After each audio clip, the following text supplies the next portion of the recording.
প্রথম থেকে ক কি হয়েছে ক ক্লাস করতেছি ক্লাসরুমে তাই আমার অঙ্ক দিছে বুড়ে সবাইরে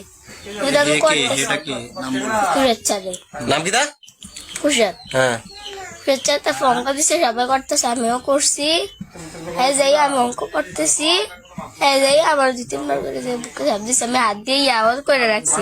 হ্যালো বন্ধুরা, আজকের ঘটনাটি শুনলে সত্যি অবাক হয়ে যাবেন। অভিযোগ উঠেছে এক শিক্ষক নিজে ছাত্রীকে অশোভনভাবে স্পর্শ করেছেন এবং অনৈতিক কাজে বাধ্য করার চেষ্টা করেছেন। যদি এই অভিযোগ সত্য প্রমাণিত হয় তাহলে এটি শুধু একজন শিক্ষার্থীর নয়, পুরো সমাজের জন্য অন্তত লজ্জাজনক একটি ঘটনা। এখন আপনারা শিক্ষার্থীর মুখ থেকে পুরো ঘটনাটি শুনুন, তিনি কি অভিযোগ করেছেন এবং আসলে কি ঘটেছিল। তো একজন শিক্ষক কিভাবে একজন শিক্ষক হয়ে ছাত্রীর গায়ে এরকম স্পর্শ ছোট একটা মেয়ের উপরে, এটা কি ঠিক? আপনারা পুরো ঘটনাটি মেয়ের কাছ থেকে শুনে নিন।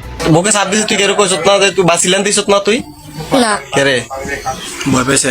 আচ্ছা তারপরে তারপর আমি অনেকবার হাত দিয়ে রাখছি তো উনি আমার হাত সরাই ফেলে। তারপর লাস্টের ঘন্টার সময় আবার অঙ্ক করতে আসছে, তারপর করতে আসছে আর উনি আবার অঙ্ক দিচ্ছে তো আমি করতেছি, নিজে আবার ইয়া করছে। তারপর আমি দেয়ালের সাথে লেগে বসছি, উনি আবার আমার মাঝখানে, আবার দেয়ালের সাথে লেগে বসছি আবার মাঝখানে। তারপর আবার বলে কি আমি না তোমার আদর করছি, আদর জন্য করছি, তুমি কারোর কাছে বইলো না, যদি বল কি তোমার অসুবিধা আমি মাতি নাই। তারপর দিয়ে আবার গেছে গা, যাওয়ার পরে আবার আসার সময় অনেকবার বলছি কি কারোর কাছে বইলো না, নাহলে স্যারে ছুট হয়ে যাবো। তাহলে তুমি চুপ করে রয়েছি, আসার সময় আবার অনেকবার বলছি না বলার জন্য বলছি তো। আচ্ছা এটা কয়দিন হয়েছে, কয়বার মানে আর এর আগে এরকম হয়েছে নি? না এর আগে মাঝে মধ্যে উনি অঙ্ক দেখতে গেছে, অন্য করতেছে নি, তুমি অন্য সাইডটা না যে আমার শরীরের সাথে বসা খেয়ে গেছে। বসা খায় হ্যাঁ আইসা আইসা লগে বয়। আচ্ছা একবার বলছে কি আবার নাকি প্রাইভেট পড় স্যারের কাছে, বলে কি তুমি ছুটি পড় আর স্যারের কাছে প্রাইভেট পড়বে না। তারপর আমি বলি কি আমি এখন বাসায় প্রাইভেট পড়ি। তারপর আর কিছু বলছে ইয়া তো তোর সাথে যে এই ঘটনা করছে, তোর স্কুলে আর ক্লাসে আর কোনো মেয়েরা আসলো নি সাথে বা সবাই ছিল, সবার মধ্যে বৈশা মানে তোর সাথে যে এরকম হয়েছে তোর আশেপাশে কেউ আসলো না বা কেউ দেখছেনি? দেখছেনি কেউ? কে এটা নাম কি? কেউ দেখছে না দেখছে আমি জানি তোর লোকে বইছে এটা দেখছেনি কেউ? প্রথমবার আমি মাঝখানে বসে নাই তো চিরানি ভাই, আর চুপ করো। আমি মাঝখানে বসছি তো আমার সাথে আরো 2টা মেয়ে বসছে, মাইশা আর মনমনে।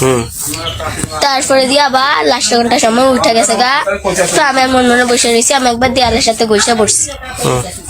তারপরে দিয়ে উনি মানে আমি দেয়ালের সাথে বসে বসলে উনি আবার আমার মাঝখানে নিয়ে আসে। আচ্ছা ভাইয়া তোমার একটা প্রশ্ন করি, বিষয়টা হচ্ছে তোমার পাশে যে মেয়েটা ছিল যে বসছিল, ওই মেয়েটা কি বিষয়টা জানে বা দেখছে? আমি জানি না। আচ্ছা না তোমার সাথে যে স্যারে বইছে লগে দিয়া বইছে, এই স্যারে বসছে এটা কেউ দেখছেনি? তোমার কাছে যে বসছিল তোমার টেবিলে স্যার আমি বসে রয়েছি, আমার পিছন দিয়ে দাঁড়িয়ে রয়েছি, দাঁড়ায় হাত দিছে। দাঁড়ায় হাত দিছে? তোমার টেবিলে বেঞ্চে বসছে না, দাঁড়ায় দেয়া? তোমার পিছনে যে দাঁড়ায় আসলে এটা কেউ দেখছেনি? জি কে দেখছে? সবাই দেখছে, মানে 2 জনের নাম কত? মানে ক্লাসে সবাই দেখছে। আচ্ছা ঠিক আছে। তো বন্ধুরা, আপনারা ইতিমধ্যে পুরো ঘটনাটি শুনলেন। এখন এই বিষয়ে আপনাদের মতামত কি অবশ্যই কমেন্টে জানাবেন। এমন গুরুত্বপূর্ণ ও আলোচিত খবর সবার আগে পেতে ভিডিওটি ভালো লাগলে একটি লাইক দিন, বন্ধুদের সঙ্গে শেয়ার করুন এবং কি সবাই যেন জানতে পারে। আমাদের চ্যানেলটি সাবস্ক্রাইব করে পাশে থাকা বেল আইকনটি অন করে রাখুন। ধন্যবাদ, দেখা হবে পরবর্তী কোনো ভিডিওতে। তখন পর্যন্ত ভালো থাকুন, নিজের আত্মীয় স্বজনের পরিবারের খেয়াল রাখুন। এই ঘটনা থেকে এগুলো থেকে মানুষ বের হয়ে আসে। এটা তো আপনি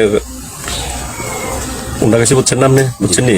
আমার কোনো ধরনের অপরাধ দেখেন না, কোনো ধরনের অপরাধ দেখেন না। এটা আপনার দ্বারাই হয়েছে, আপনি আমার বাঁচাইছে এই ইনফরমেশন না, এটা আপনার মনে নাই? না আছে মনে মনে আছে নাই ভাই, মনে আছে। এরপরে আপনার একটা জায়গা থেকে হ্যাঁ এই যে জমিটার ব্যাপারে যেটি করতে পারছে আপনার ভালো লাগে না, আপনার ছেলের জন্য আমি কিন্তু এও জমি নিয়ে রাখেন না, আরেক জায়গায় রাখেন না।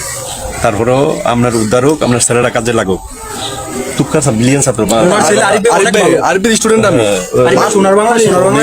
বাইরে যাওয়ার জন্য আমার জান শেষ। এই ছেলেটির জন্য আমি 5-50 লাখ টাকা মানুষের কাছে ভিক্ষা চাইয়া, মানে এর ওয়াইফ আমার রুমে গইয়া ওনার বইনে 1 মাস 1.5 মাস আউট হয়ে রয়েছে, পায় না। এই হারাই আমিও অসুস্থ, তার আর বিলাফে আল্লাহ আর কান্দনের কথা, জামাই ফানা অবশ্যই কান্দে। তারপরে যা হোক যেমনি যেমনি যত গন্ডার কাছে টাকা পাব না, আমি হাত ভিক্ষা চাই ফোলা দনোটা ভিক্ষা চাই, তারপরে কিন্তু এই 5-50 লাখ টাকা তুমি পারবা মানুষের না দিয়ে 5-50 লাখ লাখ টাকা খামখালি এই ভিক্ষা চাইয়া আমি যাও সবার থেকে এই পর্যন্ত এখন কি করতে আপনি নাতিনের গায়ে আজকে কয়বার হাত দিছে এই জিনিসটা জিগান এইটা কইতে কোন এটা হলো আপনার ইপটিজিং, এটা হলো আপনার ব্যাপার হলো খুবই মর্মান্তিক। আপনার এখন লাইফ শেয়ার, জীবন শেয়ার, আমরা মরণ পর্যন্ত এই কেলেঙ্কারিটা আমরা লইয়া আর এটা আজকে যাবে স্যার স্যারের ঘটনাটা কিন্তু অনেক স্বীকার করতেছে না, অনেক স্পেসিফিক বলতেছে না।